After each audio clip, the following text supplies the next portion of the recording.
नमस्कार, जोहार। संथाल हुल एक्सप्रेस में आपका स्वागत है। नेता प्रतिपक्ष चुने जाने पर सियासी बवाल। बाबूलाल मरांडी को नेता प्रतिपक्ष चुने जाने पर हेमंत के मंत्री ने उठाए सवाल। अब खबर विस्तार से। बाबूलाल मरांडी को नेता प्रतिपक्ष चुने जाने पर हेमंत के मंत्री ने कई सवाल उठाए हैं। झारखंड में विधानसभा गठन के करीब 2 महीने बाद भले ही बीजेपी को बाबूलाल मरांडी के रूप में नया नेता सदन मिल गया हो, इसके साथ ही पार्टी के प्रदेश अध्यक्ष पद को लेकर सियासी गलियारों में हलचल तेज है। सत्ता पक्ष के मंत्री इरफान अंसारी ने बीजेपी से पूछा, सीपी सिंह को क्यों नहीं जगह दी, उन्हें राजनीति छोड़ देनी चाहिए। तो दूसरी तरफ बीजेपी ने भले ही राजनीति लाज रखने के लिए बाबूलाल मरांडी को विधायक दल का नेता चुन लिया हो, लेकिन राजनीति उतनी ही गर्म है विपक्ष में। आदिवासी समाज को साधने की राजनीतिक कोशिश में बाबूलाल मरांडी को नेता प्रतिपक्ष बनाए जाने पर सूबे के शिक्षा मंत्री रामदास ने बीजेपी की चुटकी ली। कहा, चंपाई सोरेन को कम से कम उड़ीसा के राज्यपाल तो बना देते।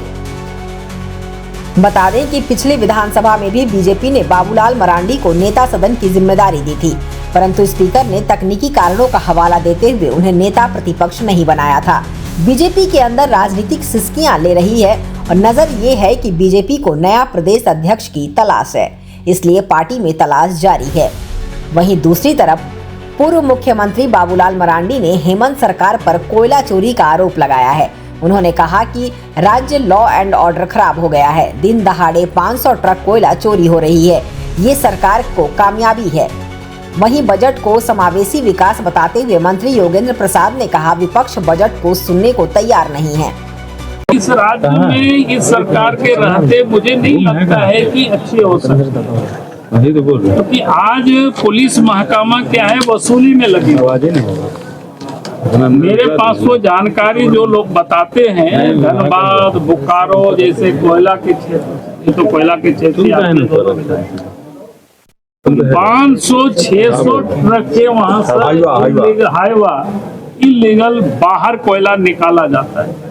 अब उससे कितनी करोड़ रुपया की इलीगल कमाई होती है, सरकार के खजाना में नहीं जाता है, बल्कि सत्ता के शीर्ष पर बैठे हुए लोग और पदाधिकारियों के तिजोरी में वो पैसा जाता है। जब पुलिस महकमा के लोग वसूली में लग जाए तो फिर अपराध कभी रुकेगा ही नहीं। सर, सीता सोरेन जी पे जो हमला अब हो गया यार, बाकी ये कहना कि मेरा पहला दिन है तो मैं समझता हूँ ये गलत है, अन्याय होगी कहना।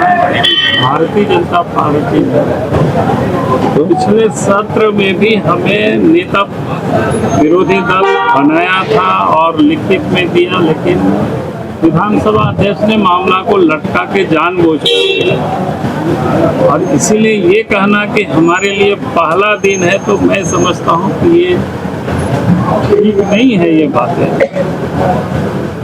और मैं इतना ही कहूँगा कि आज ग्रामीण विकास विभाग, पंचायती राज, वन, पर्यावरण, इन सारे विषय को अनुदान मांगों को लेकर के बात, आप सब लोगों ने अगर उसको पढ़े होंगे तो एक तो पहले सरकार ने बजट में कटौती की है, जो सबसे महत्वपूर्ण विभाग है गाँव। और दूसरी तरफ अगर आप देखें उस किताब को पढ़ करके, जो पिछले सत्र में भी प्रत्येक वर्ष जो गवर्नमेंट का जो टारगेट होता है ग्रामीण क्षेत्रों में काम करने का, उसको भी ये सरकार पूरा नहीं करती, सिर्फ ये सरकार भाषण ही देती है। अब उस सरकार से क्या विश्वास कर सकते हैं कि वो काम करे? तो बजट तो एक प्रकार से इनका रस्म अदायगी है। हम इसको पूर्ण तब मानेंगे जब ये टारगेट फिक्स्ड करे, उसको काम भी उसको पूरा करे, लेकिन काम तो ये पूरा करते नहीं है, काम तो यूं ही लटका के रखते हैं। लेकिन एक संवैधानिक आवश्यकताएं होता है तो हमें भी बैठना पड़ता है, लेकिन वास्तविकता तो कोसों दूर है, ये किताब में ही है। और दूसरी एक बात मैं कहूंगा कि आज आप सबने देखा था किस प्रकार से लोग राजनीति, अब जब सदन की ओर घर से निकले थे, पूरी सड़क में हमने देखा कि आदिवासी समाज की माँ बहन बैनर लेकर के खड़े थे, प्लेट पर लेकर के खड़े थे, और उस सरना स्थल की सुरक्षा को लेकर।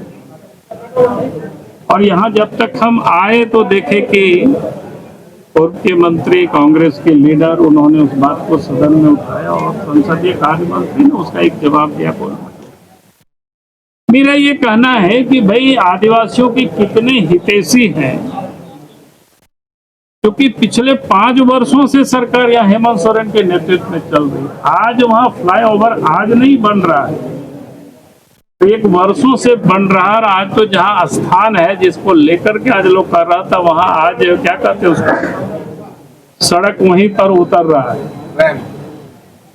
क्या उसको बोलते हैं, रैंप वहीं पर उतर रहा है।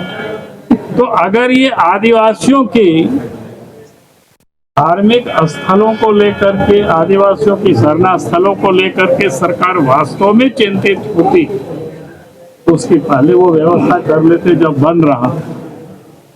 तो ये बढ़िया से घड़ियाली आंसू बहाते हैं और लोगों को एक्सप्लॉइट करके ये भी दिखाने की कोशिश करते हैं कि हम आदिवासियों के हितैषी हैं। तो इसलिए हमने कहा कि ये सरकार हर हमेशा इसी प्रकार से वो नाटक करती है। हम राज सिन्हा जी से जरूर कहेंगे कि जो प्रत्येक वित्तीय वर्ष जो काम में कितना उन्होंने टारगेट रखा और उन्होंने कितना पूरा किया है, थोड़ा एक नजरों में आप बता देंगे तो कम से कम राज्य की जनता को भी ये समझ में आएगा कि सरकार किस प्रकार से काम कर रही है। राज सिन्हा सर एक सवाल है, इन्हीं के आंकड़े हैं, प्रधानमंत्री ग्रामीण सड़क योजना, ये इनका आंकड़ा है। 2021 में इनका लक्ष्य है 1900, पूर्ण हुआ है 1729। 22-23 में इनका लक्ष्य है 2500, पूर्ण हुआ है 262। 24-25 में अब तक जो इनका लक्ष्य था 2500 का, वो अब तक पूर्ण हुआ है मात्र 644। मुख्यमंत्री ग्राम सड़क योजना पथों की लंबाई किलोमीटर में है। 20-21 में 2000 का लक्ष्य है, पूर्ण हुआ है 1362। 21-22 में 2000 का लक्ष्य है, पूर्ण हुआ है 708.917। 22-23 में 1000 का लक्ष्य है, पूर्ण हुआ है 572 × 84। 23-24 में 1000 का लक्ष्य है इनका, उसमें इन्होंने किया है 1205.99। और 24-25 में अब तक 1000 का लक्ष्य है, उसके अगेंस्ट में मात्र 734। ये इनका टारगेट है, इन्हीं का प्रतिवेदन है। और इस बार इन्होंने बजट में कटौती भी कर दिया है। ये केवल एक मुख्यमंत्री ग्राम सेतु योजना ही है जिसमें ये अपने लक्ष्य को पूर्ण कर रहे हैं। तो यही सवाल है कि ये फिर ये नाटक किस बात का। आपने ग्रामीण कार्य का बजट भी कम कर दिया, आप हर जो 4 साल का आंकड़े हैं उसमें आप अपने लक्ष्य को पूरा भी नहीं कर पा रहे हैं। और फिर यहाँ पे आप बजट, तो चूंकि संवैधानिक मर्यादा है इसलिए, लेकिन इनके नियत जो है वो साफ नहीं है, ग्रामीण विकास की तरफ इनका कोई ध्यान नहीं है।